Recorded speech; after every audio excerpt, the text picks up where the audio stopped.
La la la la la la la la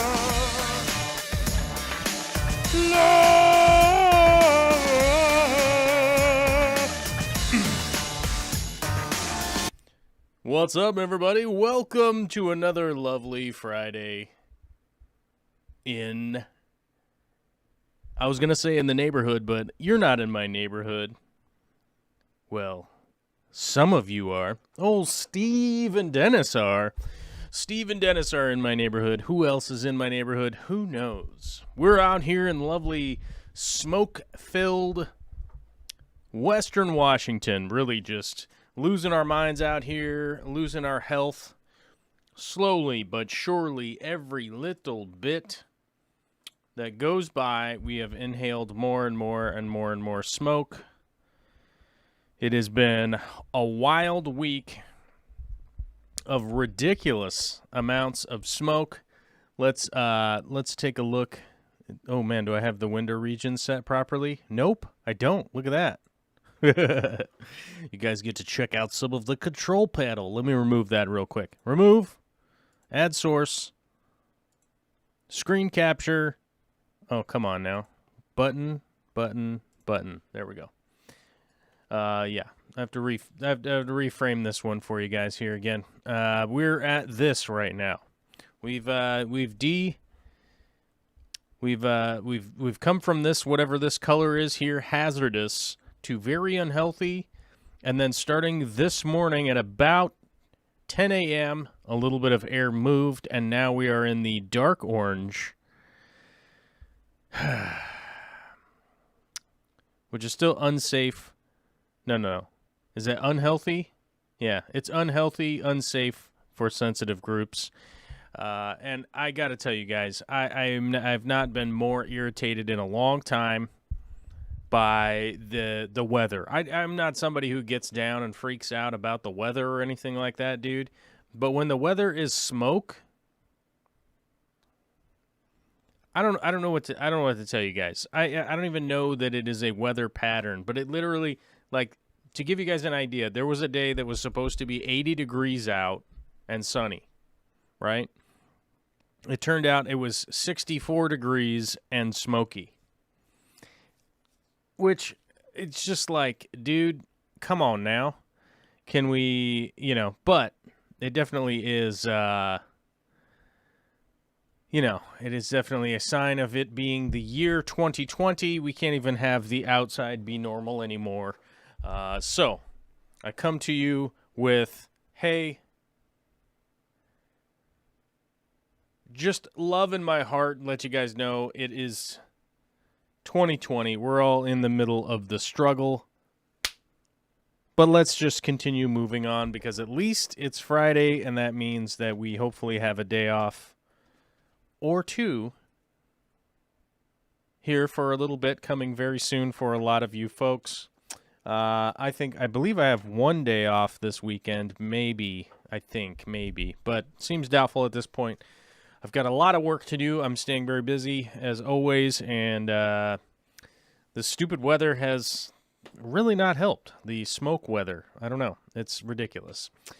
But yeah, I've definitely been coughing up stuff and just generally not feeling good. So I hope that today is the last day.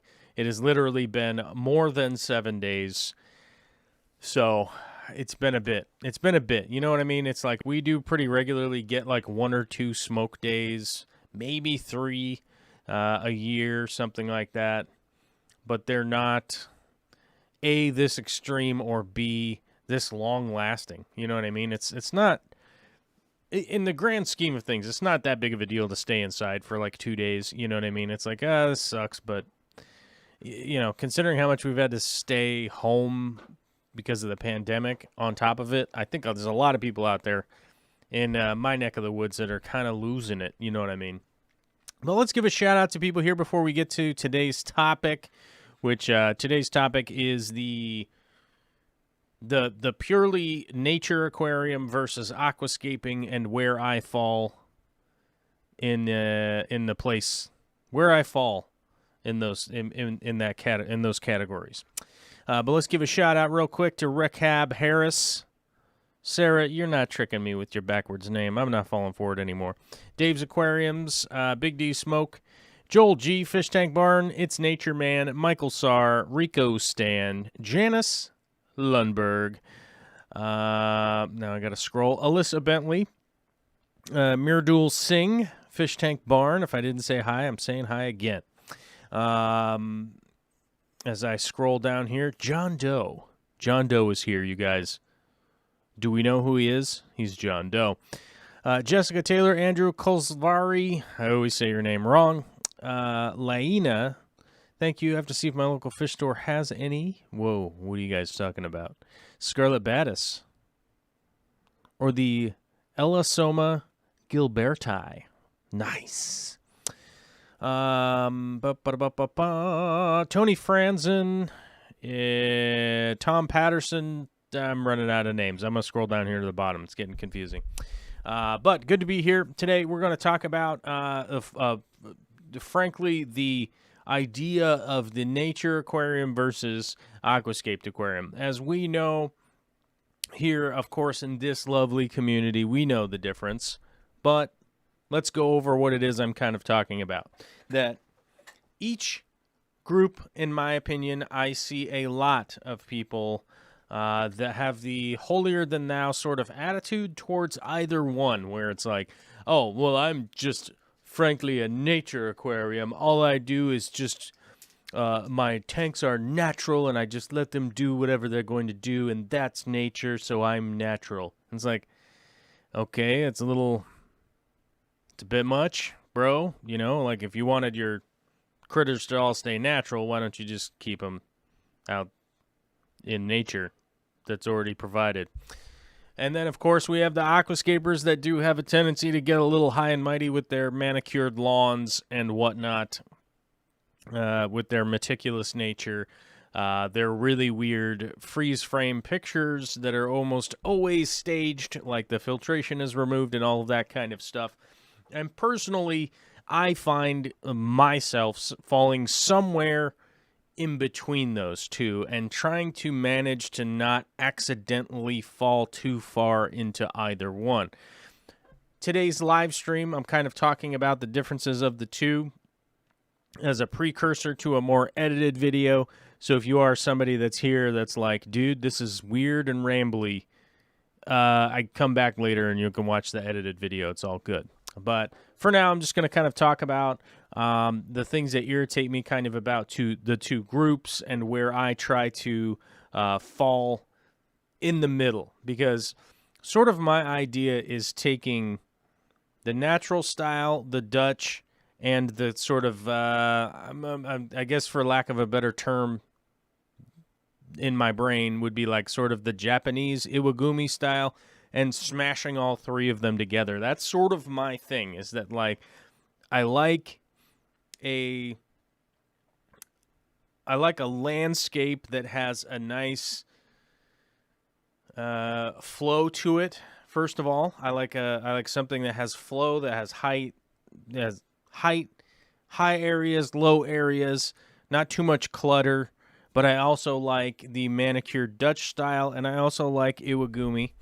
So over the years, that's kind of what my style has become, is like, let me cherry pick the parts that I think are most important.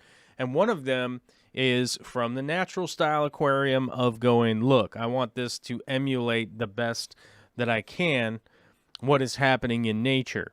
And I think everybody should definitely have a portion of that. Us being humans, us having humanitarian wants and needs, and having critters in our care, it's very important to utilize that portion of not only science but our research and our experience to give whatever critter we have in our tank the best, most natural environment that we could provide for them, which would generally fall in line with water conditions, water temperature, how often and how long the light is on, what we're feeding them, making sure that there's no ammonia, all of the general care stuff that comes into play. But I also feel that when completely unkempt and just calling it a nature aquarium, I feel like that's somebody who's been super lazy. And I normally see this with people that have what is commonly referred to as collectoritis. It's sort of people have too many tanks for them to take care of, not enough time to dedicate to making them actually look really nice. And it's sort of like, I have all these objects, but I'm not taking care of them. And that's kind of what creeps into my head and makes me kind of go, I don't know. That's not that appealing to me. And it doesn't seem like something that somebody is doing on purpose. I almost always feel like it's an excuse to be like, oh, well, I just do natural aquariums. That's why there's all this algae all over the place and the plants are all half dead, starved out by hair algae and blackbeard algae and the glass. You can't even see through the glass. All that kind of stuff. It's like, well, I'm just being natural. It's like, I don't know. I almost have the question of like, have you accumulated a bunch of stuff and you just have it now and you just don't really want to dedicate time to making it nice? I think that's kind of where it sort of falls when I'm taking people's projects into consideration and what it is that they may or may not be trying to promote, if it were, as it were. But I also think it's very unrealistic to look at some of the leading aquascapers and then go, well, that's the way the tanks are supposed to look. Because more often than not, the meticulous nature of an aquascape aquarium and something that's been submitted to a competition or something along those lines is that it's not falling into anything that's necessarily a natural, even representation of itself. It's sort of like, somebody who's reasonably fit and then they put 35 filters on their Instagram picture and it's like, wow, man, you have an 8-pack on an 8-pack, man. You're ripped. And it's like, well, I sort of dehydrated myself for a week and didn't eat anything. And then I spray tanned myself and blah, blah, blah, and then we put all the filters on the picture and this and that and stuff. It's not a realistic representation of an actual running tank. So while I 100% appreciate the research, the techniques, all of that stuff, it is very important that I take into consideration that, like, more often than not, if you're looking at something on the internet or in the competitions or any of that kind of stuff, it is, I forget what it was. Is it Dennis Wong? I think I was listening to a podcast with Dennis Wong was talking about it where I think he said he would take on average between 600 and 1,000 images to get his image for his competition tank, right? So, and I think that is what I think a lot of people are maybe, that are newer to the hobby or maybe just never been exposed to any of that parts of the hobby, is that maybe you're just like somebody who scrolls through Instagram and goes like, oh, that's cool. Oh, that's cool. And then you kind of end up with this envy of like, why is that so perfect and mine isn't, So that's stuff that I try to take into consideration and try to land in the middle. I try to be in the middle of those, and that's sort of is my that's my start off theory, and things obviously change as time goes on, but that's my starting point for an aquarium, is that like, how do I take all of the natural side of things and go from there, right? And then be able to incorporate the aquascaping stuff. And it's the same thing as with our garden management here. We rotate our planting. We plan ahead on what's going to go into our garden this season versus next season. It's all kind of, in my normal day-to-day life, this is all estimation of going like, okay, what's the next step? What's the next step? How are we going to be prepared for the next step? And what am I going to do when I reach the next step? How am I going to react if something goes well, or if something goes badly? What am I going to do from there? So that's basically like my theory. I still don't really have a name for it, and I really don't ever. I don't plan on ever making a book or any kind of like specific thing like that. So I don't know if I'll ever really fill it out other than just making YouTube videos about what my style is. But that's kind of my take on it. So let's see what we got from the comments here if people are interjecting, because as I've mentioned a few times, this show is about interacting. I do read your comments, that kind of stuff. That's the whole reason for doing this show. That's why my show goes unlisted after the fact, which means if you're a member, like these YouTube members up here or the Patreon members over here, you could always get the link after the fact and watch the videos later on if you want with these live streams and stuff like that. But I do focus on being able to have a back and forth with you guys. Realistically, right? That's what this show is all about. So a big shout out to the YouTube members. We're up to 95. I did make some changes to the YouTube membership thing. I wonder if it... I don't think I published them. Let me go to YouTube Studio and publish those. I changed the tiers because I had initially made the tiers sort of because YouTube kept bothering me to make 3 different levels. Because to be a member on YouTube, I just set it at $5, and I was like, hey, if people want to chip in $5 a month, totally cool. YouTube takes like 40% of it, so it's like there was a bunch of people that are like, why don't you just make it $1? And it's sort of like, I guess I could make it $1, but YouTube takes like a big portion of it, so it's sort of like, well, if you chip in $5, you get like $3, so it's sort of like 10 cents a day. So it's sort of like sponsoring what are those old commercials where you're like sponsoring a child? Like, we donate to one of those, which is funny because that's so Vicky and I. So one of the birthday presents I got one year from Vicky was to sponsor a child in Ecuador, and so that costs $65 a month. So it's like sponsoring a YouTuber is actually like way cheaper than sponsoring somebody overseas. So maybe if you had $70, you could do both. Not bad, right? I don't think that's a bad deal. But yeah, I can't remember the name of it. It's like a Children's International or something like that. I think so.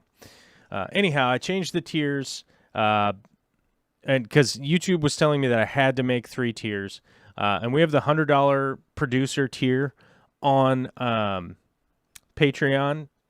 So I figured I'd put that one in there, and then I had another one. I was just like, I'll just put it at $50. So I put the other one. I dropped it down. I changed the name and the tag and all that kind of stuff. So you can go check that out if you want. If not, don't worry about it. Anyhow, Rumbuzz says, I don't believe this is a live stream. I think he pre-records and he's sleeping now. Well, that was a thought that I had at one point in time, that I was going to pre-record one and then see if anybody ever figured it out.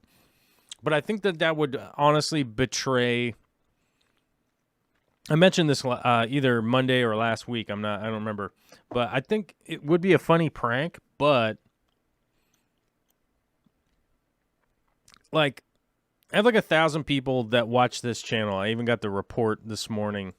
We had dropped down to like 800 people, but we're back over 1,000 again. But there's like 1,000 people that honestly watch this channel. They're engaged with this channel. And I feel like it would be a betrayal of trust to those people, and it wouldn't be like playing a joke on the passive, not engaged people. Does that make sense? It's sort of like it would be better to play a prank on people that aren't a big fan of the channel. And I don't think that prank would work. Right? I think it would only negatively affect the people that are honestly engaged with the channel, right? So it would just be like, dude, I don't know, man. Like, it would just only prank the people that are honestly involved. And I would much rather just prank the passersby, and I haven't figured out how to do that yet.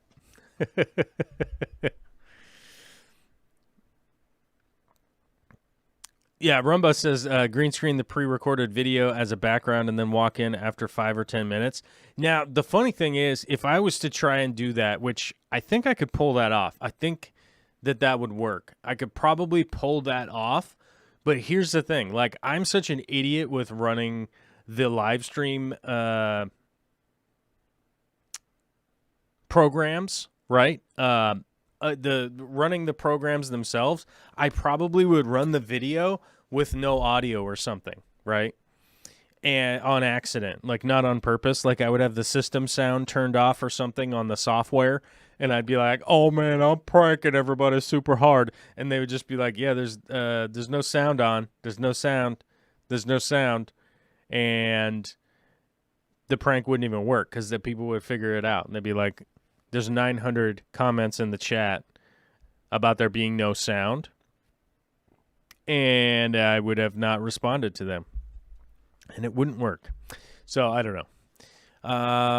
Randall Bowman says, my tanks are natural because I have a lot to learn. Most of the plants I have bought have melted away.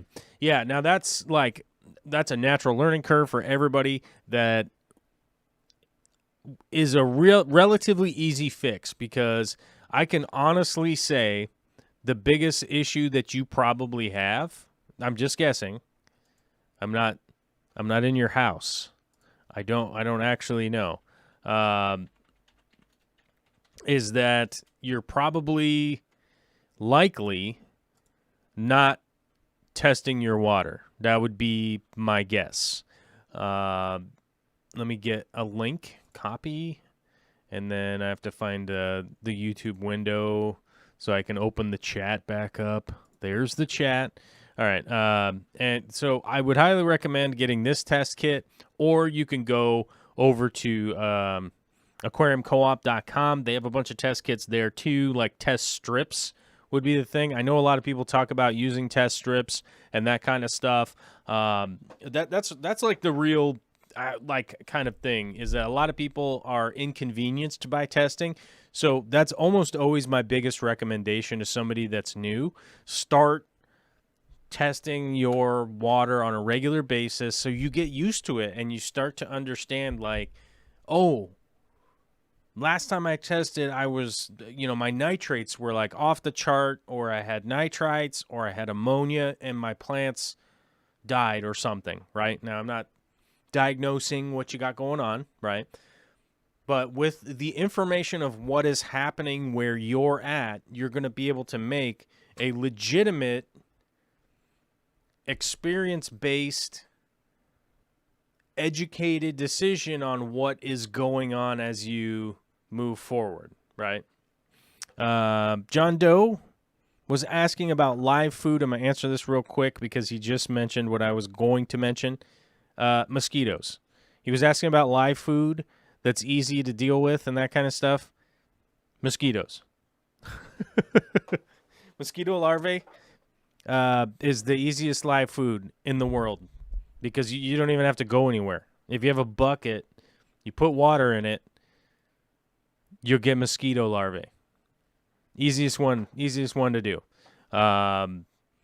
Mosquitoes are irritating, and they're not very friendly, but even when they grow into flies, they can be food as flies also. And you're not going to get dengue fever or the Nile or virus. You're not going to get any viruses from them because they haven't bitten anything else. So if you keep them like in your fish room, they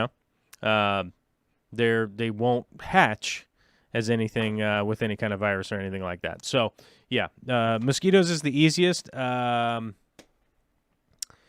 Wingless fruit flies, those are probably the easiest.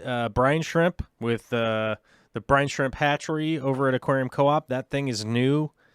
Looks dope. I've never used it, so I can't really tell you. But, hey, it looks like it really brine shrimps like a brine shrimpery, you know what I'm saying? And I wish I had the clip handy of the giant brine shrimp factories in that Corey and I both saw in Germany. I don't remember we might have been at an Aquarium Glazer or something like that. I don't remember which one we were at, but they had giant brine shrimp hatcheries, and they are bigger than you're probably thinking. And you could get a tiny brine shrimp hatchery that is probably enough for a decent sized fish room, I would imagine, or just get two. If you're like, dude, I need more. Well, I don't know, get another one. They just run off an air pump, so seems pretty easy peasy lemon squeezy as far as I'm concerned, right? $10 super chat from Big D Smoke says, "Here's to a less smoky weekend, boy." I hope so.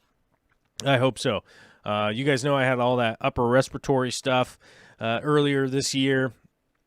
I don't even know what they're calling it. I just had all this crazy lung inflammation so I had pneumonia earlier this year, like really early this year, like January, something like that. I don't remember the date because I don't know, man. It's been the coronavirus 2020 out here. So but I had the pneumonia, all that kind of stuff. I was battling that, and then I got all this weird like inflammatory reaction in my lungs after the fact. It was just nonsense, and I feel like in this smoky air, it's coming back, and that is stressing me out. But I think we'll be fine. Hopefully today is the last day of the smoke. Thanks for the $10, bro, and we will continue moving forward. Let's see. Let me roll back in the chat here.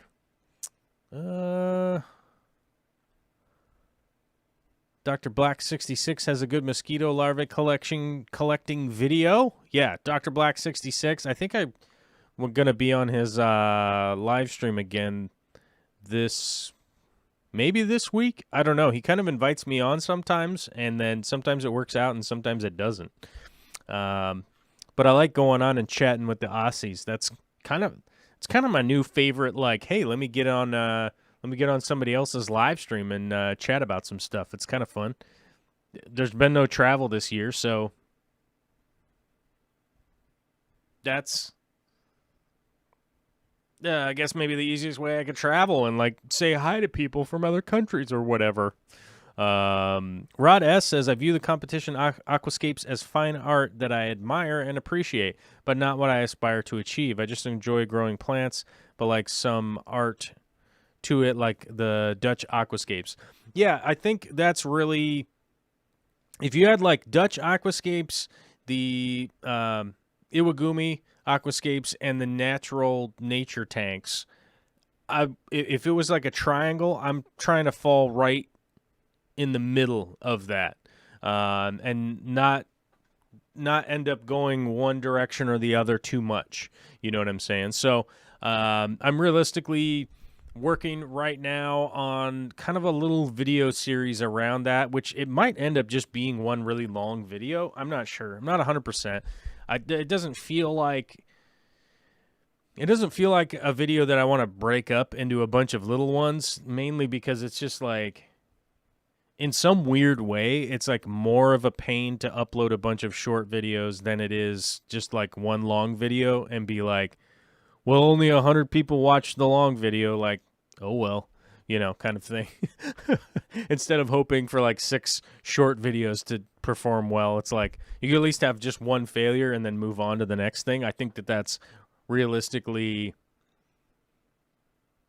a better way for me to go personally, I think. So I don't know. Maybe you guys let me know. Donald's Fish Vibe says, "Joel, that sounds like COVID-19. No, I've been tested for COVID-19. Between the family here, we've been tested like 7 times or something like that, and have been negative every time. So I cannot say that I have had COVID-19 because every time I've tested, we've been tested, the test has been negative. So I would never claim to have had something that I don't have positive information, positive, real affirmation of said diagnosis, especially when it comes to medical stuff. It'd be like claiming that you have brain cancer or something, and it's like, well, no, you just have a migraine. You know what I mean? Like, you could joke about it, I guess, but in realistic terms, I don't. Donald's Fish Vibe says, my rainbow fishes love the mosquitoes and the other small flies that come over the pond in the afternoon to evening. They jump out of the water to get at them. Yeah, I mean, that's natural right there. You know, mosquitoes, small flies, mosquito larvae, brine shrimp, fruit flies, all of that kind of weird stuff is generally what most fish are going to be eating in the wild. I mean, it's going to be mostly insect stuff, realistically. You know, and some of the other insects and things, obviously, there's millions of them, so I'm not trying to diminish the insect, what is it, the insect, I don't know, part of the world or what the hell you call them, like the phylum or whatever, I don't know. I'm not trying to diminish insects to say there's only like 3 or 4 kinds, obviously, but the other kinds are going to be much more difficult for us to reproduce in our fish rooms if that's what we're trying to do. Just finished running around town, Mary Page Flynn. That sounds good to me. Zombie Drummer's here. What's up, my guy? Good to see you. Texas Andy says, I like the natural approach, but implementing it into a functional aquascape. I do keep a lot of tanks, but I've turned selling plants into my jobby. I don't know why it's a jobby. Is it a jabby jab? I think you just accidentally hit the I, and I said it out loud like Ron Burgundy. Spend hours daily to keep it clean, otherwise unrealistic. Well, any kind of plant farm, anything like that should definitely be organized, maintained, cataloged. You know what's going on. It doesn't necessarily need to be spotlessly clean. Unless you have a closed system, hydroponic, aquaponic kind of thing going on, you're likely going to have to wear booties, a coat, a hairnet, all that kind of stuff, and may or may not.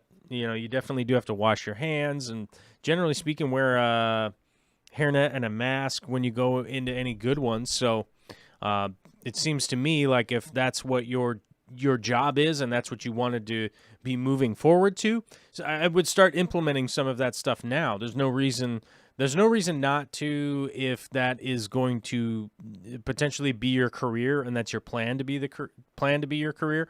If you start implementing some of those processes now, it will make it much easier when you scale up in the future, So as things get busier and maybe you get more popular and all that kind of stuff, it's going to be way easier for you to do that kind of stuff. So I would start doing it now. Now is the time to do it. I can say from my own personal experience, when I decide I'll just do it later, trust me, I regret it. I would say I regret going I can just do that later. It's like, just do it now.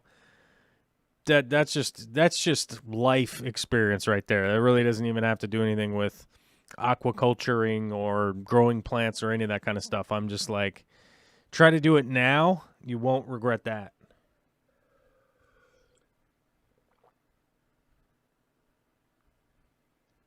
And sometimes I gotta detour the show and drink some big old swigs of coffee. That's just reality right there. But we have something really cool on the horizon here. Furry pal Grover. And I'm going to say it looks like you rejoined.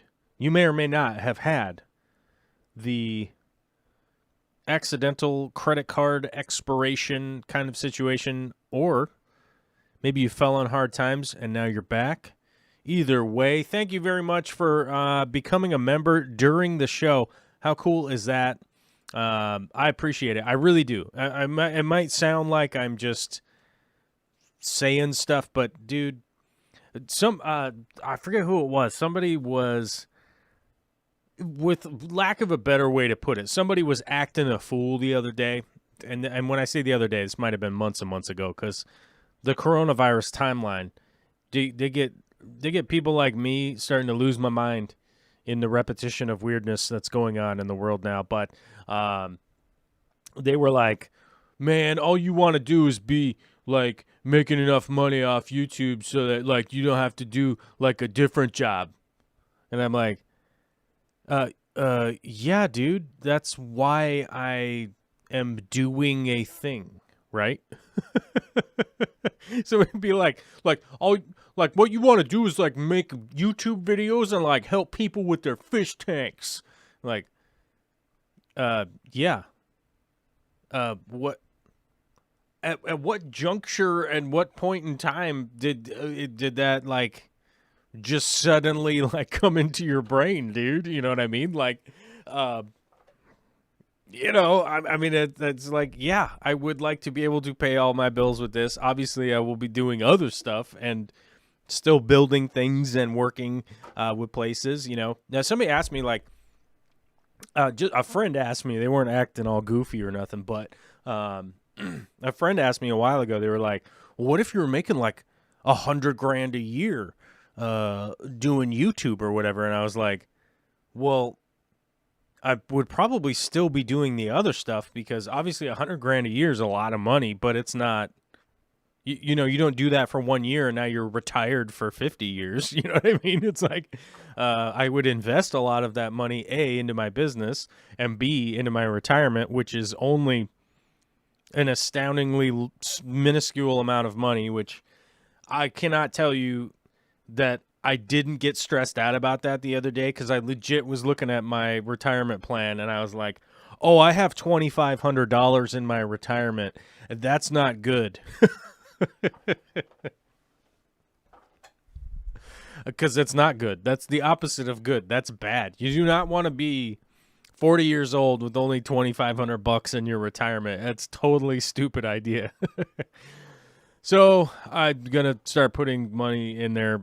But yeah, all that aside, it was kind of funny, like, because somebody was like, 100,000 a year. What would you do? And it's like, I'd keep working at my job, dude. Like, what the hell are you talking about? I mean, if I made like $40 million in 1 year, like, what's his name? Ninja? Like the video game streamer guy. Like if I had gotten a $50 million check, I'd be like, maybe I would take a little bit of time off to go like do some fun stuff. Like maybe I would take a little bit more of a vacation or something.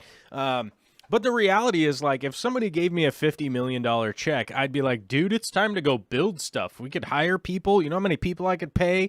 Awesome wages to like go work on projects and do things. And yeah, that's what I would do. Like if I won the lottery, I would be out building stuff and hiring people and like putting them to work and going wild and like building things. That's what I'd be doing. Oh man, we have another member, Rod. Rod S became a member during the show. We're getting so close to our centennial mark here. We're at 97, which puts us in striking distance of the aquarium co-op. We are only the last live stream he was talking about it. He was over 1,700, which means we are within 1,600 YouTube members of getting in the range of where Aquarium Co-op is. So I think we're in striking distance. I think that's a reality. I think that's a reality that we all should appreciate, that if we're at more than 0, we're closer to catching up to some other people, right? Aquaticy is here. What is up, my guy? Says, if A-list actors make millions per film and they keep working, who would I retire with only... Yeah, who would I retire with only thousands? Yeah, that's the thing. Like who's who's like kind of a famous actor that's sort of neutral? I was gonna say The Rock, Dwayne The Rock. What is it? Rock the Dwayne Johnson, but I mean, Kevin Hart still going crazy. The Rock going crazy. Brad Pitt still going crazy. Like, these guys are all still working and stuff and working, you know, making whatever stuff that they're making, right? So, yeah, I mean, that's the reality of, like, where I would be at. But obviously, if somebody like me who's not well off, like a rich guy or anything like that, you know, a $50 million check would be weird, so I probably would go do stuff, you know, because of that. Johannes Martinsson with a Swedish kroner. with the Swedish kroner, I got to tell you guys, I don't think that our YouTube analytics actually work, because yesterday we were trying to figure, or not yesterday, Monday, we were talking about our international crowd, and it seems to me like there has to be more than the one, because hold on, let me go here. Analytics, then we go to audience, right? So we go to audience, and then we scroll down here, and it shows us the countries, right? Obviously, United States is the top, because the United States, everybody's watching YouTube videos on their cell phones, right? And then we got India, which is India the most populous country in the world, most populated country in the world? We could look that up, or somebody else could look that up. Then we got United Kingdom, Indonesia, Philippines, Canada, Australia, Malaysia, Germany, Singapore, Netherlands. But, like, dude, if I have to scroll way down here to find Sweden. And where did it go? Did I scroll past it? What happened? Sweden, right? So we only had 124 views from Sweden last year. Or this last month. Last month. Sorry. Not last year. Last month. And, you know, that doesn't seem right. Because somehow there's more people in Spain. There's more viewers in Spain and Thailand than there are in Sweden. And I don't see anybody saying that they're from Spain in the chat, but I see the Swedish show up. So I don't know. I don't know what's going on, guys. EU, what's up? Somebody tell me. Somebody please. But yeah, that's what's up with that thing that I got totally sidetracked with. But thanks for the super chat, bro. China, India, U.S. in terms of total population. Oh, is China number one? Really? I thought India was. Countries by population. China is number one. Oh, barely though. Oh, come on now. Oh, I say barely, and it's a difference of 70 million. Pfft. Sorry, I'm kind of an idiot sometimes. My apologies. But they're very close. They're both 1.39 and 1.32 billion people, right? So we're talking like... So let's do 100 divided by 7, right? Divided by 7 is like 14, right? Something like that. 14.2. Crap, I thought it was 14.3. 14.285. Okay, so it's close to 14.3. So that's like almost 29% of the world's population in just 2 countries, right? Or maybe more. No, that's more. 28, 30, 34. That's a third of the world. That's a third of the world's population in 2 countries alone. So, yeah, we got to respect that. United States coming in third in the world's population, though, at 329 million, which I'm going to almost put a guaranteed stamp. It's higher than that now. We'll wait for the census to come in, though. We'll see what happens. Hopefully people answered the census properly this time around. Oh, here we go. Look at this, a pie chart. Ooh, my guy, you guys got to know how much I love pie charts, dude. Let me get this thing. Open up the pie chart. How many times do I have to click on this thing to get it to open? Hold on. Add source, screen capture. Here we go. Yeah.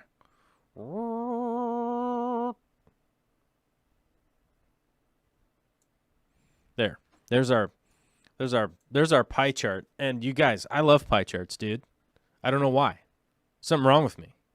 Something wrong with my brain parts when you take into consideration that I'm like, I love pie charts. I love graphs too. Don't be out there thinking I don't love graphs just because I love pie charts. I mean, come on, dude. You know what I'm talking about? Both good. Both good. Love them. Anyhow, so you see 4.3% in the U.S. right here. Indonesia coming in at 3.5. Now, see, I'll have to admit, that's something that I don't think of Indonesia being so populated. But Pakistan, Nigeria, Brazil, those are in my brain. Russia, Mexico, Bangladesh, yeah. Indonesia just flying under the radar as far as my brain goes, right? Yeah, just flying under the radar, dude. I don't know why. But yeah, let's take a look at this. So other is this third. But here we go. 18.5 plus 17.9. So that's like 36%. So like 36% of the world's population just China, India. And I do got to admit, I like the Indian flag because it looks like the Roma flag. It's pretty close. It's pretty close. You got to respect the Roma. You know, the good people. They're good people. They be traveling, but you know, hanging out in caravans. But good people generally. Just like most people, though. Isn't that the case, though? We got to remember that. We got to remember that from time to time, dudes. Like, most people are pretty fantastic. You know what I'm saying? Like, that's just pretty much where most of the people fall in. Oh, wait a minute. Oh, by 20. Whoa. Almost accidentally played a video. I was going to get a copyright strike. I'm playing somebody's YouTube video on accident. Like, this is a chart, but when I clicked on it, it opened a YouTube video. Like, what? You know, we can we trust clicking on pie graphs or charts anymore? Because this one turned out to be a YouTube video. Like, dude, what is going on? Speaking of clicking on links and looking at things, let's go over to our Patreon. Oh, crap. Where's this thing? I got to push the buttons. Come on, guys. I got to push the buttons over here. Let's head over to our Patreon page because we have a couple of community posts that we should talk about today because it's the Friday show. And if you noticed on the, what do you call it, the thumbnail? Yeah, we're getting into some of that YouTube lingo, talking about thumbnails, which is the image that you see before you click onto a video. That this is the Patreon show. On Fridays, I highlight and we talk about your posts on yours, mine Patreon page. And our very first one comes from Lexi V, which is, dude, awesome, is what I was going to say. I was going to say, dude, it's awesome. Because I don't know, man. I love people. I love getting to interact with you guys. And if I get a chance to look at your fish tank, that's like an added super bonus where I'm like, dude, nice. Which is why one of the big benefits that we have as far as joining up on the community is if you join up on YouTube or you join on Patreon,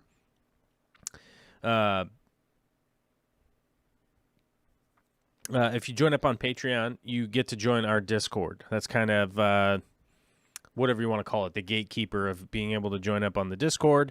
And then we can kind of go back and forth about fish stuff kind of all the time because you can just post up on there. Other people can comment, reply, all that kind of stuff. I think we have like close to 200 people in there nowadays. I don't know how to maths. I'm not like some kind of wizard or anything. Like 180 or something, but either way, we're getting close to 200 people in there, and it's just a little micro thriving fish tank community deal sitch, and I think it's pretty helpful. Tony Franzen, $50 Swedish kroner super chat. The Swedes going strong. Thank you very much, Tony. And Rumbust with the 23.20 Swedish kroner super chat today, saying go Sweden. Well, you're right. Go Sweden for sure, 100%. I want man. This was the year. This was the year we were supposed to go to Sweden. We were supposed to go to Copenhagen, and then. Which obviously isn't Sweden. Hello, I get it, but it's a good hub. It's a good hub to go flying and then go to Copenhagen and then kind of be jet lagged for a little bit and look at do whatever the heck's going on in Copenhagen. You know what I mean? Like eat some sandwiches and I think there's like waterways and whatever. You know what I'm saying? And do all that and then do a road trip up through Sweden to go all the way up to Stockholm. And I got to admit, we didn't get to go to Interzoo this year because Interzoo was canceled. So that was a trip that was canceled. The Sweden trip was canceled. those are the two trips I was really looking forward to this year. There was obviously a bunch of other like shorter travel trips and stuff like that, but that all canceled. But the one that I'm it would have been awesome to go to Interzoo, so I'm not trying to downplay that, but going on a road trip through Sweden from Denmark, I will admit it, I was really excited to go do that.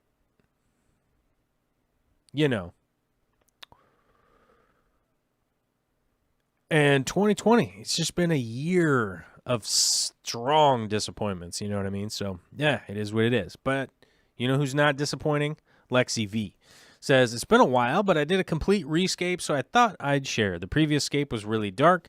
This one is much brighter, and the fish are more active, which it's one of those things. Like, I really do have to kind of remind people at times that, like, the characteristics of fish, shrimp, snails, all that kind of stuff are going to change a little bit depending on what you, the human being, are doing and making changes and taking consideration to the health of everything that's going on in the tank. So this is just a great example of going like, my aquascape was pretty dark. It wasn't exactly the way that I wanted it. Go ahead, make the changes, make the positive changes from your experience of the previous setup to go ahead and get it set up in the way that I think is ultimately going to be more beneficial for everybody in the tank and stuff like that. So I applaud this, and all the little bobbleheads up top. That's helpful.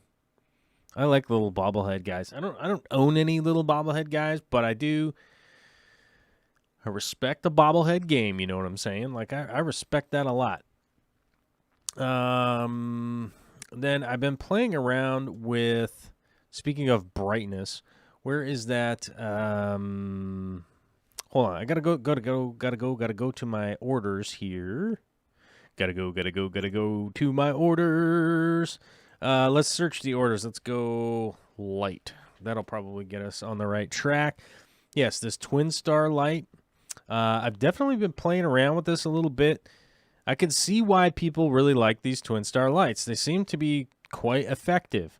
Now, there seems to be a new light, and anybody that wonders about what I'm talking about, here is an Amazonian link that will take you over to Amazon.com. I don't know if you guys have heard of Amazon.com.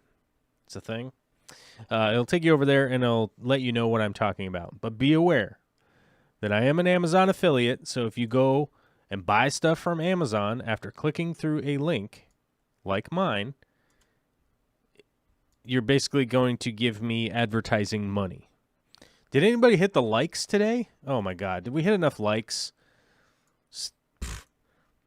Did anybody even hit the like button? Somebody hit the like button, and then it popped up over on my control panel. It's like, uh-oh, guys, do we have enough likes? We should interact with the like button. We should karate kick the like button right in the dome piece.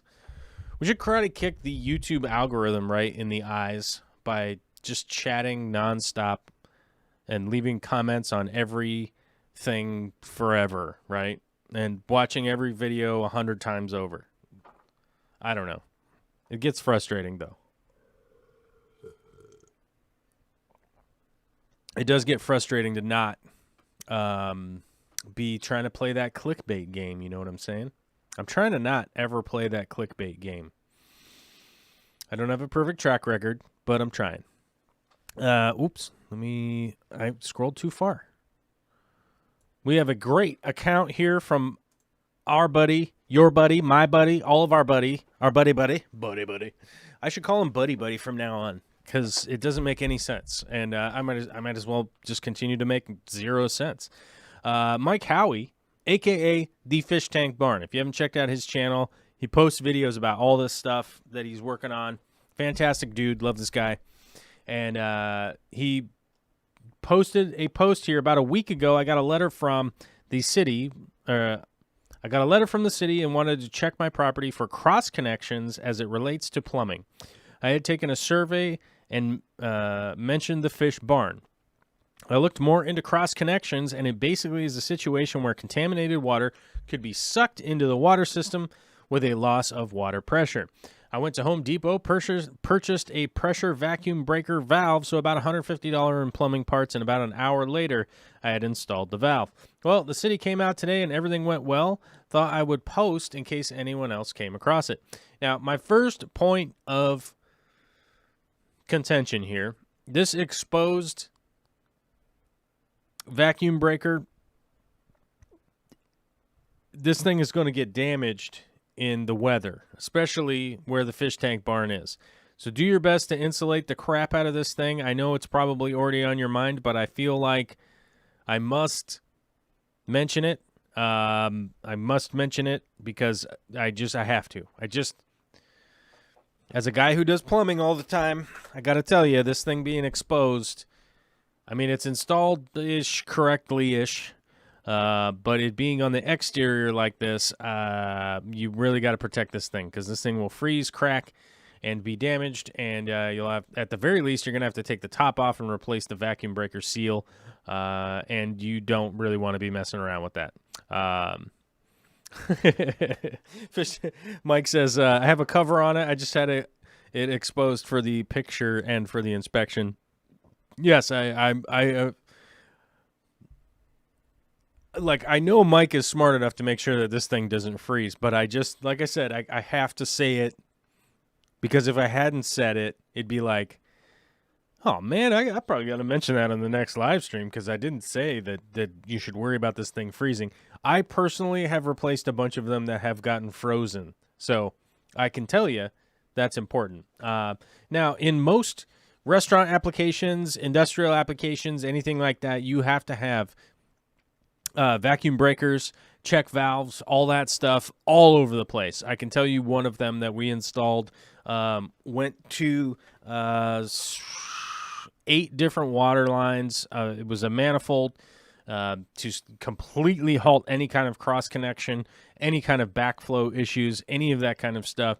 The damn thing cost $12,000 to put in. So $150 isn't that big of a deal, and I can assure you that this vacuum breaker is generally plenty for any residential situation to make sure that no dirty, toxic water or anything like that does get drugged back into the water system. Now, one of the big reasons for that is that most of our contaminant preventions and all of that kind of stuff is reliant on, at some point in time, the oxygenation process and that kind of stuff. It doesn't, once it goes into the pipes, it's kind of just in there. Yes, the chlorine and chloramines do hang around in the water line and stuff like that, but they aren't really doing that much as far as scientifically, chemically speaking, that kind of stuff while in the pipe. So you really could accidentally allow something to get drawn back into the system is something to really consider, because even on the rare occasions that it even does happen, and then it's even rarer that somebody would be affected by it, it really is something that, like, people have no idea that they were affected by it. And it's not like getting in a car crash. Like, you were in a car crash or something, something happened, whereas you could be somebody who's just drinking some water or whatever, and all of a sudden you've got dysentery or whatever, I'm not really citing anything specific, but it is something that you do have to be cognizant of, and you will fail an inspection if you don't have one in place. And failing an inspection is not the worst thing in the world, but asking for forgiveness doesn't work well with most inspectors. So it's best to kind of install this sort of stuff ahead of time. Make sure that you look at your local codes, make sure that you get it correct, and that your legitimacy. And if there is some kind of slight problem, you could just fix it. That's and by the way, that's an old construction trick, is that, like, you wouldn't, like, for instance, if this was, I'm not inspecting this, I'm not there in person or anything like that, but let's say I inspected it and everything was correct, but it's not high enough up off the ground. But as the construction team, you would know, this inspector always comes, he checks this, and he checks the height, and the inspector wants to find something wrong. So it's sort of a psychological mind game of like, yeah, this thing's installed correctly, but ooh, it needs to be at 36 inches and you only have it at 32, and you already knew ahead of time that moving it up 4 inches wouldn't be that big of a deal because right? That's an old construction trick of you just leave a glaring issue, and oftentimes the inspectors just point out the glaring thing and you fix it, and then they're like, okay, everything's good. Not the greatest thing in the world, but it might be helpful to a homemaker out there that's like, I got it all correct, but now he wants a handrail or something. Just a second. I'm swapping out my gum, dude. My gum got all gross, and time for some new gum. Yeah, and that's our 2 posts from this week. So, yeah. Feel free to check out the Patreon. There's at least 226 people on there, rocking and rolling and doing that thing. And if you feel like you want to hear about a post on here, go ahead and post it up on there. Or you could always just direct message it to me if you're like, no, I don't want it to be on the show, but I wanted to forward it to you or ask you a question or something like that. You can do that over on Patreon. And much appreciate all of these 226 people helping to contribute to, keep the lights on and stuff around here. Very much appreciate it. Love you guys. And let's move on to the next portion of the show, which is me reading the chat and finding out what it is that y'all been asking me. So let's go remove that from there and let's scroll all the way back up because some people were talking about something. Rico Stan said the UPS guy is here. Well, that's generally a good thing when that happens. It's generally a good thing when the UPS guy shows up. He's probably bringing a package. I agree. TY Texas Andy. Joe, I'm thinking about setting up some chickens, ducks, and sheep on a project. This is from Donald's Fish Vibes, by the way.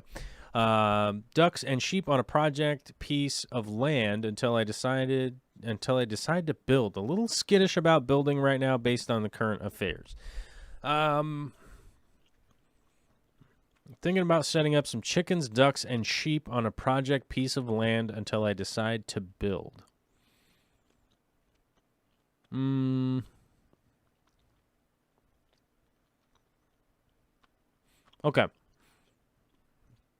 I'm kind of wrap my mind around that because there's a whole lot of things happening in Donald's post right here. So I want to make sure that I organize them kind of correctly before I talk about it. Setting up animals on a piece of land where you're not there. I 100% do not recommend that. If you're not present or accounted for or have some way of being present and accounting for some animals, I don't recommend it. I've just seen way too many times coyotes get in, raccoons get in, foxes get in, and then, of course, the list keeps going on, but those would be the 3 off the top of my head. And then there's a problem with any kind of predation is always, always, always, always, always bad news because you show up, everything's dead, and it sucks. And you're like, was a tiny hole in this fence over here because one of the chickens or whatever was digging around. So I don't recommend that. Secondly, you don't really know what's going on with the food or water situation with any kind of penned up animals, so I definitely recommend being around for that. Sheep, you might be able to get away with, but you obviously got to deal with predation, disease, any of that kind of stuff, so I would want to be around for that. As far as being skittish about building right now, I am not getting that from any of the other builders that I know. So I don't build from the ground up. I don't own I don't build from the ground up right now.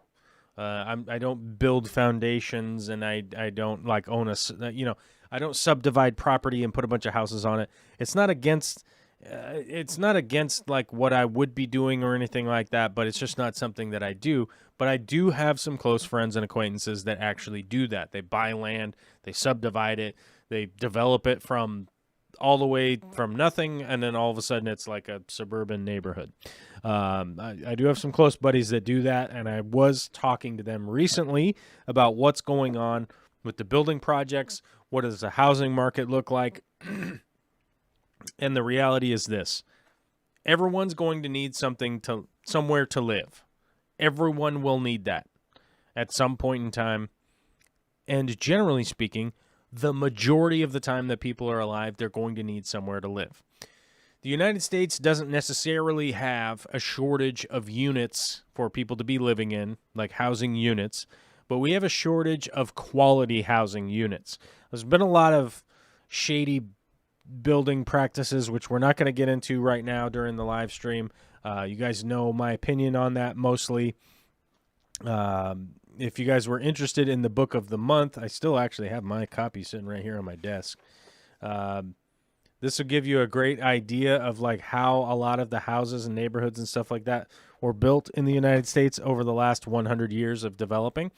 And a lot of them were built with not the quality in mind for longevity. So none of the builders have put a stop on any of the building that they're doing. They're just going to keep building the projects that they were going to do. And if they either have loans or they have their own capital on hand, they're going to keep building. None of those guys are slowing down.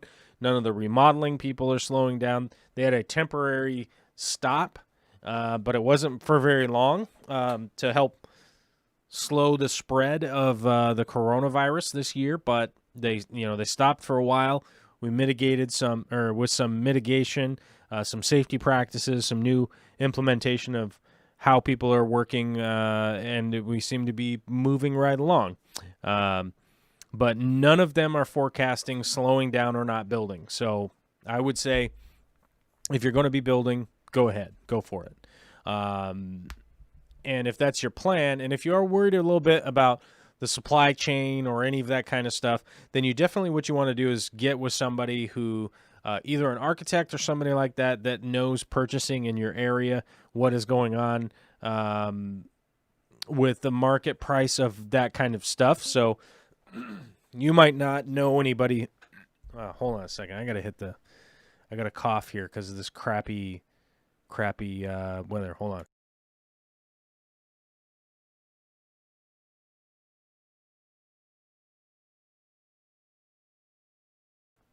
Excuse me. The smoke is causing me to cough, so I had to hit the cough button there. But anyhow, you might not know the purchasers, you might not know the foundation guys, you might not know the surveyors and stuff like that. The point of contact, which I would say is probably an architect or somebody like that can put you in the right direction of who knows about the cost of buying and all that kind of stuff right now and whether or not it has changed. So check out all that stuff and see what's going on as far as the cost goes. The best market I would say right now is investing in either building new homes for yourself, building new homes for people to live in. That probably is going to be one of the best markets for at least probably the next 20 years, barring any kind of real investment in housing. And that's going to have to come from the federal government. There just really isn't another way to do it.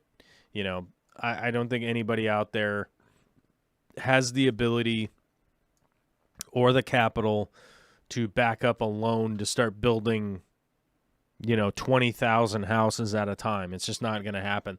Like one of my good home builder buddies, like he does, medium-sized projects, and we're talking about 35 houses at a time. And he's like, yeah, that's a lot, and I'm like, well, it doesn't seem like a lot because 35 houses just isn't, when you start 330 million people, it doesn't seem like a lot. But hey, maybe if there's a million of him doing it, then we'll have some new houses. Chevy Fish is debating on how late I can leave my tropical plant outside before it gets too cold. Andy, once the overnight lows start getting below 55, just bring it in. It's a temperature thing, man. Like, tropical plants can handle some cold, you know what I mean? But it's not, they didn't evolve that way. So I just really wouldn't be expecting them to suddenly have figured it out since the last weekend. Drift and Driftwood says, very obvious with other channels about what they are all about. Videos pumped out left and right and center with no real content. I've seen a lot of that, man. I was looking at some of the video farm channels and just how much content that they put out. Like one of them that the analytics that we were looking at was 5 videos a day that are all over 10 minutes, right? 10 minutes long. And I'm like, 5 videos a day that are all over 10 minutes, 10 to 15 minute long videos. And I'm like, every day, every single day.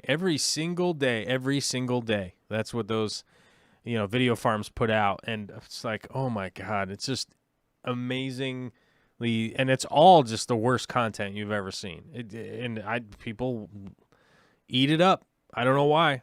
I don't know what it is. It's like, is it just automated, like robots watching it somewhere or something? I don't know. Or maybe there's a lot of like really dumb people that I've not met or refused to have regular conversations with or something. I don't know. It's very bizarre to me. Texas Andy says if the Predator doesn't get everything the first night, they will be back every night after until either you fix the problem or everything is dead, so you need to be present daily. Yeah, you cannot leave animals. I mean, it's if you're talking about like cattle and steer and stuff like that, like, yeah, I mean, you let them graze out on land and stuff like that, but you really got to be knowing what's going on. So like even if you have 3,000 acres and you're grazing 400 cattle or whatever, like you're going to be out there. Like you're going to be out there because that's your checking account, that's your savings account, that's your mortgage, that's all that stuff wrapped up in those animals. So you better be out there in some factor and knowing what is going on, because that's all your money right out there, just walking around grazing. And if you're not paying attention to it, like predators don't care about your situation. They care about their own survival, and they will stay and not go away. So that's just a fact of nature. So I wouldn't recommend putting the animals out there all by themselves. So very obvious. Drift and Driftwood says you deserve bucks from subs, informative and entertaining. I feel like I hit the informative and entertaining mark 60% of the time. The other 40%, I'm just kind of annoying and dumb, I think. Maybe. Debating on how late I can leave. Oh, see, like an idiot, I just reread the same thing. Coming from a 9-year remodeling contractor, I can tell you that, at least in the Houston area, no one wants you in their houses still. That's what I did before Corona and why I'm selling the plants now. Yeah, people still don't want you coming into their house, and I've lost a bunch of jobs in regards to that. But construction is not slowing down. Yes, a bunch of remodels have been canceled and stuff like that, 100%.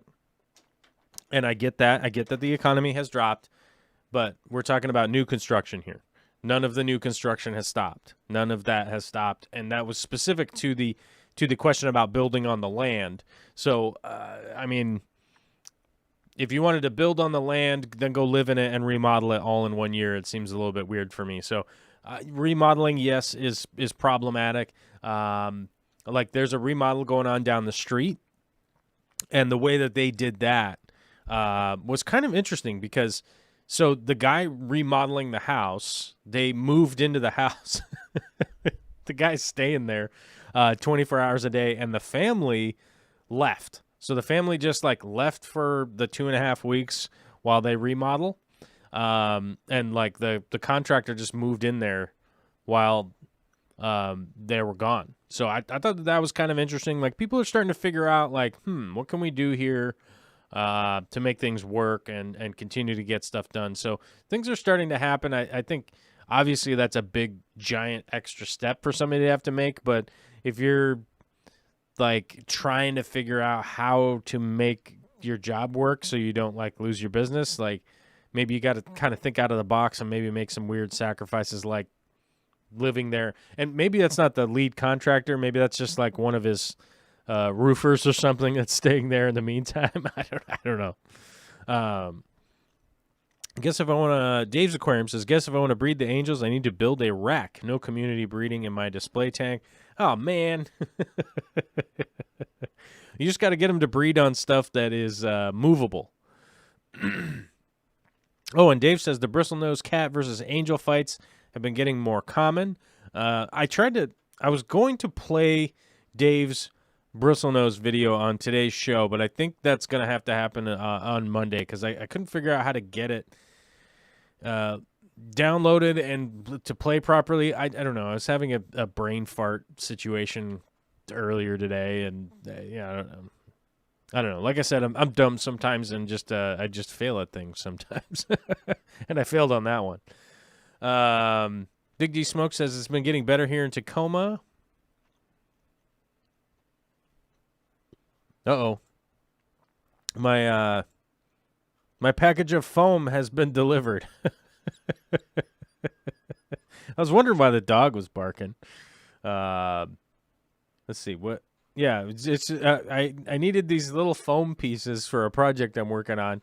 The funniest thing, it's like these little foam pieces for $3.99, and you get like 100 of them, and that's literally what was delivered just a minute ago. That's hilarious. Hydronics Aqua says, need info on Ludwigia glandulosa. It is a beginner plant. Generally, yeah. Generally speaking, I don't know what info you need, but I think I have a Ludwigia glandulosa video on the channel. I don't know. Maybe somebody will look. Maybe I don't. I thought I did. I thought I did a video on glandulosa at some point in time. It's kind of fun to say. I will say that. 100%. 100%. I don't know. It's in there somewhere. I'd have to go look it up. But pretty basic water on that one, CO2, fertilizer, good light, good substrate, you're going to be fine, generally speaking. If you can't figure out what's going on, you really need to start testing your water. That is first and foremost the biggest issue that with almost every single person I encounter, I ask them if they're testing their water. And if you really ask them, are you actually testing your water? The answer is almost always no. So here's the test kit right here. I would highly recommend you start testing your water to figure out what's going on. If the API Master Test Kit is going to give you a really good idea of what is going on with your water. It will at least see what's happening with the pH. You're at least going to be able to see what's going on with ammonia, nitrite, nitrate, fertilizer levels, that kind of stuff. You can start to get in and order whatever other test kits you want, so you can start to gain some more rounded knowledge on what's going on with your water and stuff like that. But Ludwigia glandulosa is a pretty easy plant. I mean, if your pH is at 6.8, if your temperature is in range of, I don't know, I'd have to look that stuff up as far as my notes go. But I mean, if you're at 76 degrees, for instance, it's like, yeah, that's fine. If you're adding some CO2, between 6 and 8 hours of light, substrate, all that, like you're going to be pretty good. The fertilizer I recommend is the Easy Green from Aquarium Co-op, but there are other liquid fertilizers or even dry ones that you could get if you like other brands. You could use other brands. Yeah, I don't know. It's been raining here most of the day, morning, just sprinkling a bit now, about to walk my dogs. It has not really been raining here, so I was hoping for a torrential downpour that would get rid of the rain, and that doesn't seem to be happening, and that's disappointing. It's very disappointing. Oh. Wow, my local gun shop doesn't let me access their website anymore because it thinks I'm not in the United States. I should probably mention to my local gun shop that, like, hey, you're probably missing a bunch of sales. Like, if people aren't allowed to access your website because they have a VPN, you know? Barnabas Roy says, I'm thinking about making a sump like the Sapphire one you have for your 120. Do you think that would work on a 140 planted tank with CO2? Yeah, I would. Yep, I would say I really don't think there would be any problem there. I think it would probably even work all the way up to my 240. I think realistically, you just as long as you have, so when the power turns off, if you have a siphon break that's quick enough, it'll be fine because you're really only draining X amount of water into the sump. And even on my 240, when power turns off, it drains some water down, and it's probably even only like 15 gallons realistically, which doesn't overflow the sump, which probably wouldn't overflow the Sapphire. I think the Sapphire is like just big enough. I think the Ruby one, the smaller one. Let me look at these sizes. I don't know. I forget how they do the sizes. Let me see. Well, first of all, I better see if they're on Amazon, because if they are, like, I better link that, right? So we got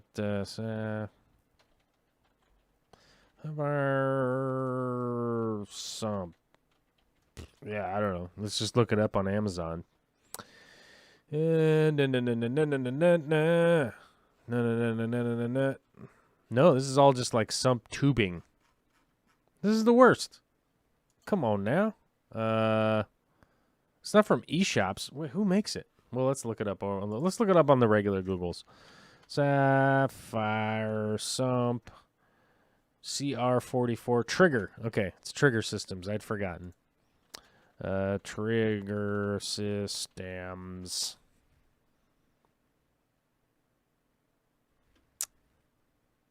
Oh, Donald Trump's book? Ew. Donald Trump Jr.'s book.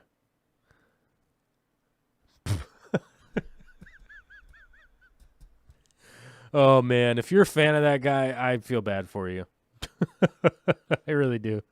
I mean, it's like the book he put out is called Triggered, How the Left Thrives on Hate and Wants to Silence Us. It's so bizarre. It's so bizarre. Like, no matter how much of a leftist I am, I'm not associated with the Nazi party, right? Like, yet those guys regularly are. I don't know. I don't get it. It's very, very odd. Trigger Systems Sapphire Sump. Here we go. Let me see if I can find one. NYPD Blue Season 5. Nope. That's not working. All right, let's go to the regular old Weberoonie here instead of Amazon. Oh, looks like Bulk Reef Supply carries them. $600? Oh, no, that's unreasonable. Mine were not $600. I will tell you that. They were not. Yeah, 44 by 16 by 15. Yeah, that's the right. That's the ones that I have. This one right here. The CR44. Well, let's just open it up and look at it. Why not? Let's see. Where'd the live stream go? There it is. Let me open my chat back up. Boom. Okay. Yeah, the CR44 is the one that I have. Oh, no. This one's slightly different because the overflow chamber is different. So maybe I don't have the CR44. Maybe that's why it's more expensive. All right, let's go back. Do I have the 26?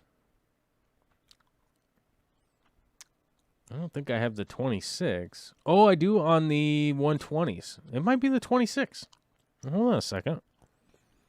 Actually, yeah, that looks right. Okay, I don't even have the 44. I have the 26. So let's get this right, man. Let's be correct. 26 inches long. 13 inches wide and 15 high. Okay, yeah, crap. This is the one I got. 21 gallons. That's so, yeah, the 120. So when they drain down, it doesn't overflow. So it's far less than 20 gallons. It's probably only like 5 gallons of water, maybe. So it's looking like, let's hold on. I don't have anything to do with this company. So if anybody gets mad at me, don't get mad at me about the page that we're looking at right now, because I don't have a clue who these guys are. I don't know anything about them other than their name is Fragtastic Reef, which is a little bit weird. And there seems to be a coupon code, COVID. All right, well, I just laugh at the comedy of that. But yeah, this is the sump I have right here. It's got the little trigger fish right here. The overflow goes there. The pump is back here. The overflow from the tank is here. This nice chamber back here, which actually this is where I put the Zeiss filters with the K1 media in them. In this chamber back here. And let's see. Yeah, so here's the dimensions, in case anybody is wondering. 26, 13, 15. Drain input fittings 1. Mine came with 2, so maybe I don't have the 20. Crap, maybe I don't have the 26. But it's this layout, but I have 2. I have the dual overflow, so maybe they're slightly different. Emerald 26. See, the Emerald 26 looks right also, but mine have 2 overflows. Gosh, so maybe I got a different one. Let me close this window so that I can go back onto the internet here and not accidentally, I don't know, broadcast a book that we may or may not want to put onto the internet. Holy crap, there's my video. Man, if you look up Trigger Sump, you actually get my video. Maybe we should just look at the video and see which one it is in my video. I don't know. But either way, I really like these sumps. I know there's been a lot of criticism about like maybe their quality control or whatever. There are a little bit of flaws in them, and they're not perfect. They are really nice. They are not perfect, but I paid $300 each. We bought like 3 of them at the same time, essentially. No, 2. 1, 2, 3. No, we bought 3. We bought 3 of them. We bought 2 of the blue ones and 1 of the red ones. And because I basically like talked to the store owner, I said, hey, man, what's the best price that you make some money? We buy all these and we get out of here. Vicky and I just split the cost on them because we were like, look, we want to get rid of all these other sumps. It's been a continual, ongoing weirdness. Oh, did you guys see that painting? The little sticky thing I had that was holding it in place came loose. Hey, quit moving around back there. Oh God, it's reflecting the light. I can't deal with that.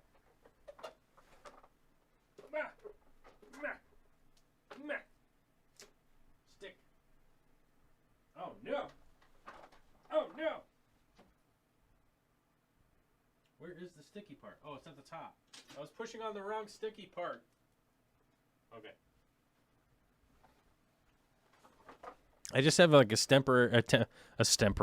I just have a temporary sticky thing holding that in place so it doesn't reflect the light from the angle where the camera and the light are coming from right now. But anyhow, Vicky and I kind of like pooled our money. We just kind of split it, and we were like, look, we want to get rid of all these other sumps. And, oh yeah, good point. Good point, Barnabas. I think I might have the 34. That might be what it is. Let me see if I can look up the 34. So we got kind of a fairly good deal because it was like, hey, we want to just buy all of these. Ah, that's the one I got. It's the 34. Yeah. Yeah, there it is. Okay. There we go. Now this is all making sense now. Thank you very much for your help on that. I know this is like your question, and I'm like over here fumbling around like an idiot. But Fragtastic Reef also has this, and their image never seems to load. So yeah, it's a feature that we're all dealing with. But yeah, I've got the two overflows right here. So I have the emergency and the standard. So I would say that the 34 is probably, if you could get a good price on it. I feel like $429 is way too much because we paid like $300. So I don't know. Like I said, I don't know anything about this website. It's just literally the one that I clicked on. Bulk reef supply is even more expensive, so $454. I mean, I'm guessing that prices went up. I mean, I bought mine in like 2018. So, okay, this one's 31 gallons. This makes more sense. How do other people know better what I have than... Okay, I don't know. I'm just going to be appreciative of it. You know what I mean? I'm just going to appreciate it. I'm going to appreciate you guys knowing what I have better than I do. So... let's just go with that. Thank you. Yeah. Okay, 34 by 15 by 15. Yeah, this seems right. Okay. Man, what a dunce. I'm gonna put on a dunce hat. Do I have one? I got one right here. It seems kind of like a dunce hat, right? Well, I'm gonna put me in the corner and wear my welding dunce hat here for a minute. And just remind myself that, like, life's too short. Make mistakes. Wear a dunce hat. Apologize. Say you're sorry. I'm sorry. I messed up. I didn't mean to let you guys down. I didn't want to. I didn't want to let you guys down. But I did. Maybe before the end of the day I'll be able to put my Stefan Hummel hat on. But I don't know if I'm going to be able to dig myself out of this hole that I've created for myself, you guys. We shall see, though. We shall see together. But yes, this is the sump I have. They were about $300 a piece because we essentially just bought 3 of them all at the same time at a bulk purchase. We just pooled our money and split it down the middle because Vicky wanted to get rid of our old sumps. I wanted to get rid of our old sumps, and it seemed to be the way to do it. That was the way to get it done. And we did it, and it worked out, and everybody was happy. Store guy made his money. And, oh, look, here's my video right here. Look at that, man. Who's world famous, man? Is it this guy? Can we watch my own video, or do I get banned from YouTube? Oh, look at these dislikes. Oh, there's a blade at the beginning here. Oh, the dangers. Oh, my God. Who's this savagely handsome individual here? Oh, look, he's opening the box. I guess maybe we should have just watched my video, I guess. Is that what we should have done?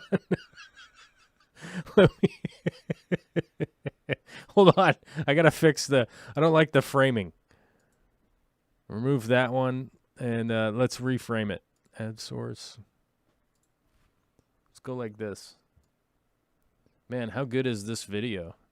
Oh, there's like it's unimaginable like how good it is. This video has 14,000 views, man. Can you imagine that? A lot of people watched it. Not a lot of people hit the like or the dislike button. I'm going to hit dislike just because let's bring it up to 15. Why not? Why not? Engagement, you know? I can dislike my own video, can't I? I think I can. Yeah, there's some Fluval lights. Man, look at this. This is when these tanks still had the paper on them. Just pretty new. The 240 is not complete disaster like it is right now. It's on purpose disaster. It's all part of the deal. Part of the deal of what project I'm working on with that. But anyhow, let's stop watching my own videos during my own videos. It's weird. Let's stop doing that. Jeez. It's super weird, though, dude. Can you believe that, like, I have videos on the internet that pop up when you Google search them? It just goes to show you that not a lot of people are Google searching for their sumps, I guess. Or maybe they don't like watching videos. Or maybe they don't like me. I don't know. It's all probably a combination of all of those things. I'm going to stop wearing that hat because it's making my head warm, and I don't like it when my head's warm. I think people wanted to follow the follow-up on that video. Did they want the follow-up? Is there a follow-up supposed to be on that video? I wonder if I made it and then never uploaded it. That's been happening recently where I've like get all these shots together and kind of put a video together, and then I'm like, nah, I don't like this. And then I just get rid of it because I'm like, meh. I don't think it's that good. I don't even think the stuff I upload now is really that good, but that's self-deprecating, I guess, or something. I don't know. Somebody told me that was it was good to not think too much of yourself. That's how I found you, Googling about sumps. Ooh, well, there you go. Maybe I should make some more sump videos.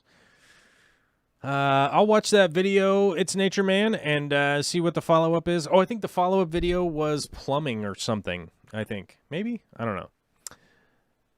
I plan on making a DIY glass version of that. Yeah, why not? Why not? Making sumps is fun and pretty easy, especially if you're making them out of glass. Excuse me, what is this, like, I'm like burping or something? Very bizarre.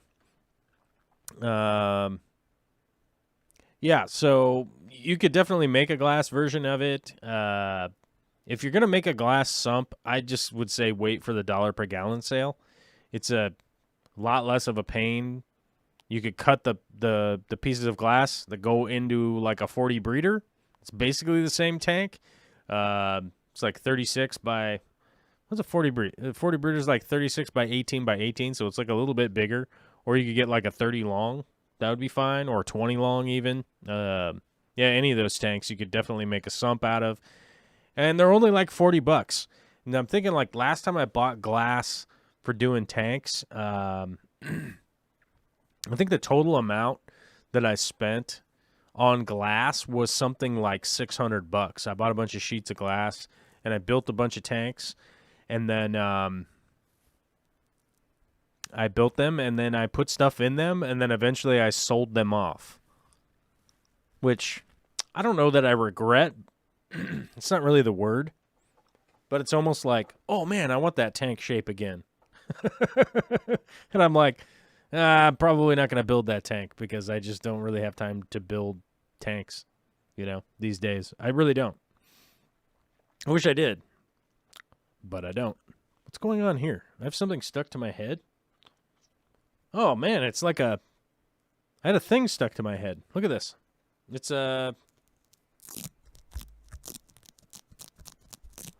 It's the sticky thing that like holds cords in place. Look at this. We'll add an extra one here to my microphone stand because, dude, this is content, bro. Bro, this is like YouTube content. I got to say your video quality is far superior than most. I would say I get where you're at right there. I'm not going to argue against that. Like, I feel like I put some energy and effort into like my quality improving on a regular basis. So thank you. I don't even remotely feel like it's at the level where I want it to be though. So I'm continuing to improve it and I hope it gets better. The unfortunate part of that process is like, coming up with an idea, writing a script for it, getting the shots for it, shooting the other parts, doing the voiceover, doing the video part where I talk to the camera, and then editing that all together, then making a thumbnail, then figuring out the search engine optimization, all of that stuff, the keywords, the tags, uploading it, when it should go live, scheduling. It's just like a ton of crap to try and get it legitimate, and I don't have like another person. I think if I had another person, I probably would make a lot more content, but I can't afford to hire anybody at this point. Jake has helped me on a couple of videos, but he's in New Zealand, and they have a whole litany of New Zealand problems going on right now. I would like to be able to get back into that workflow again, but, I don't know if it's possible just because, like, if I make a video and then I pay somebody to edit it, Like it's so deeply in the hole, right? Like as far as just a cost analysis, um, like just from a cost analysis standpoint, that any business should do. By the way, like, whoops, hold on, let me click on this thing. So let me go to video here and just look at. Oh crap! I have to close. Fine, I'll close the thing. Analytics. And so let's so like views are down, but that's just because like I'm not publishing as much stuff. So it's just like a minor downward motion in views, which is not a concern to me. But like subscriptions are the same, watch time is essentially the same. We have like a little bit less views, but like let's go. So we want revenue. That's where we want to be. Like if we look like revenue is like it's going up, it's going up, it's going up, and then it hits the coronavirus and goes down by half. And then right now it's like maintaining. It's sort of like maintaining at the same rate, which is all good. I'm like, okay, at least we've hit a level where it makes sense, right? But almost all of our revenue comes from subscriptions. So basically, like people on Patreon, people that are members on YouTube, and super chats far exceed the ad revenue, right? So how much I get paid for ads is it's 4-to-1. Like you guys support versus the ads, right? Which is essentially like $400 compared to $100, right? So, yeah. And like channel memberships are by far like the best and biggest support that we have now. So I would have to like divide that into how many videos I was going to make. And then the ad revenue, when you start to like try to figure that out, right? So you go revenue, my RPM is pretty high. It's at like 12.7, but that's because like overall views are like I'm not pushing for a bunch of views with like clickbait or any of that kind of stuff. And then hold on, let's just go look at one of the newest videos. So let's go back so it's had enough time. Today's the 18th of September, so let's go. This video is August 16th. This one was August 12th. Let's go to the one that was August 12th because it's had a whole plus a month. Real-time views have gone. I guess this video is seeing a resurgence of people watching it for some reason. I don't know why. Over the last 24 hours. Maybe a big channel uploaded something about Anubius, so I'm getting other Anubius views. But this video in a month made $16. So in a month's time, it made $16, and that's it. That's all it ever made was $16. Nobody became a member. Nobody did anything. So that's all just ad revenue. So it made $16, and let's say I pay an editor $50 to edit a video, right? Which is cheap. That's not a lot of money for somebody to work for like hours editing. So if we do a critical cost analysis there, we have to think like, okay, so channel memberships and all that kind of stuff. If it's 4-to-1, that would mean that this video made $60 altogether, right? When we add those together. Is that right? Is that how that would work? No. Let's say this video made it brought in $75 worth of income. So we go 4-to-1 times 15 plus the 15, right? That would be the even way to do it. So let's say it makes $75. I have to pay... Let's see, I have to pay at least 25 of that in tax liability, $50 to edit it, and all of the time that I spent on it means that we made $0. And some people would say, well, that's how you build, right? And that's the assumption that, like, you will get more popular and you will become more famous or something, which I understand. I understand people go like, I see Peter McKinnon. He is a famous and he is a YouTube. There you go. Just do that Peter McKinnon YouTube thing, right? And you'll make millions and millions of dollars, and then you'll be able to pay editors. And it's like, well, but I know my channel's analytics over the last 4, 5, 6, 7, 10 years, right? I know what to expect. If I make a product and I put it out there, it's probably going to make this $16, right? And so I need to take into account the track record and history of what it is. And I'm like, well, shit, that means I can't go spending a bunch of money on an editor because the expectation is that things will generally stay the same.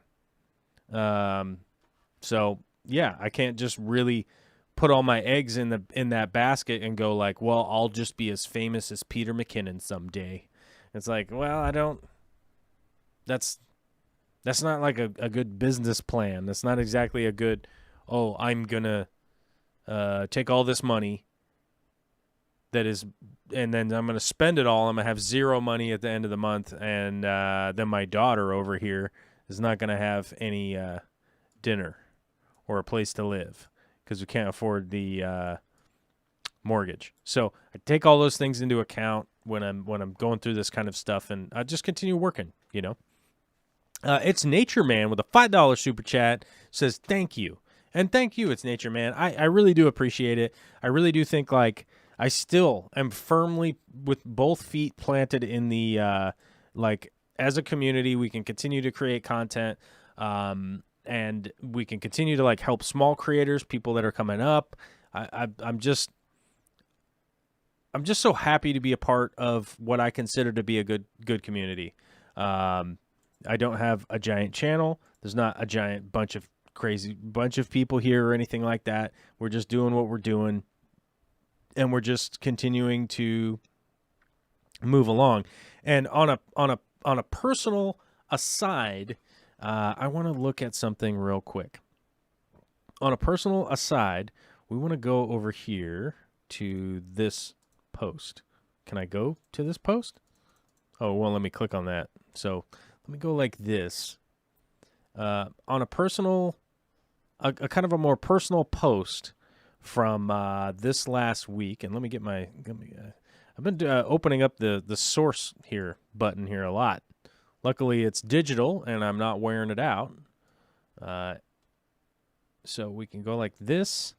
But I will, as on a personal note, this to me exemplifies like my own personal growth, my own growth in ability, my growth in just overall in life. This little guy right here, Mr. Chips, we got him. He was bitey. He bit me in the face. I don't know if you guys remember that, but he bit and drew a lot of blood. Like my nose was all, which wasn't that big of a deal for me. I've had my nose been smashed with a bat. I've had all sorts of crazy things happen to my nose. So a dog biting it wasn't really that big of a deal. It wasn't that bad, and I don't really want to make it sound like he was a man-eater or something like that. But he bit me in the face. He wasn't, he had a terrible life before, right? I don't know if he had a terrible life before. I wasn't there. I wasn't involved in it. We adopted him as an elderly dog. He had problems with other dogs. He was growly. He was very territorial. He was always fighting for his food, so he's still very food protective, whatever the word for that is. There's a name that veterinarians use. Regardless, if he has a bowl of food, he's going to bite somebody if you try to get up on it. You know what I mean? Like, he'll at least growl at you now. He won't just go biting people or anything like he used to. But, like, this portrait of Mr. Chips, right?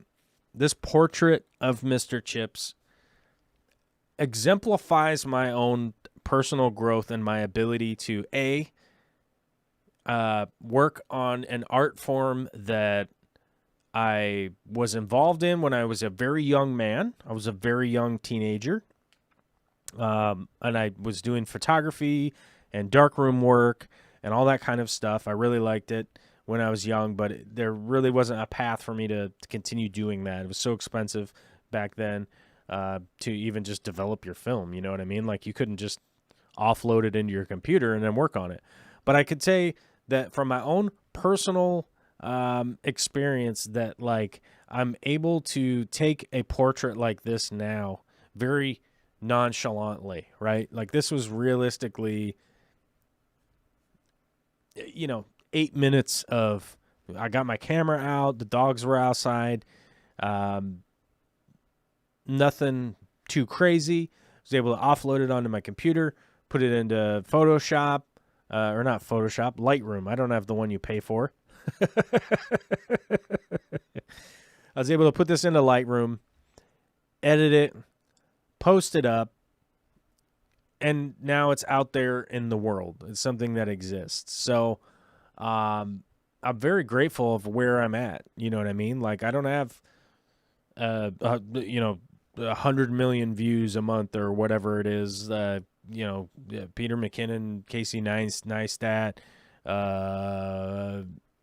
whatever. I don't know. Pick whatever big YouTuber you want. But I'm happy to say that, like, we're headed in the right direction, but I do have to be cognizant of, budget and stuff like that, because I'm also not by myself. I have this dog to take care of.